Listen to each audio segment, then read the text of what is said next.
Hey everyone. First of all, happy belated Easter.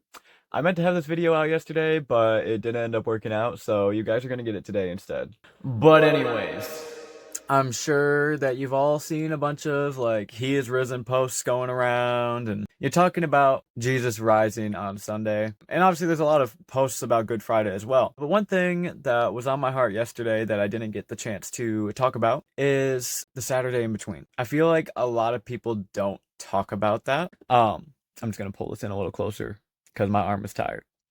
But when you really sit and think about the Saturday in between, it is a dark time. Jesus has been crucified. Everything that has happened is said and done. And you just see this picture painted of so many people's hearts broken, so much confusion, so much anxiety, so much that's just left a mystery, so many questions, And I feel like a lot of us are going through that right now. I've kind of been going through that, and it's a tough place to be. When you think about how that must have been for the disciples, how that had to have been for Mary, how that had to have been for all the people that just witnessed that brutal death on the cross, and just seeing so many people cheer it on and just be so cruel, be so nasty. That's hard. That is really, really hard.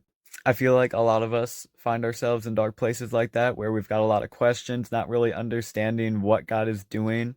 Everything's just kind of silent. Everything that we thought was going to happen didn't. And it's just a very dark and confusing time that we find ourselves in. But you have to think about the fact that for all those people on that Saturday, they had no idea what was coming on the third day. They didn't know the future. They didn't know for sure if he was going to come back or not. As far as a lot of people were concerned, he was dead. He was gone. And sometimes we go through that in life where you wake up and things don't make sense. You're dealing with a lot of trauma, you're dealing with a lot of hurt, a lot of pain, a lot of questions, a lot of unanswered prayers. But sometimes when you find yourself in that position, that's just being in the middle of what God is doing. When you're in the middle of the storm, you don't see the rainbow at the end until the storm is over. So keep moving forward and keep your hope alive, because the Sunday does come. If you're stuck in the Saturday, the weird in between, when you feel like you're walking through darkness, God's not done. So keep your head up. I hope you guys have a very blessed Easter or Resurrection Sunday, and don't lose heart if you're still going through your Saturday before Jesus comes back. God bless y'all.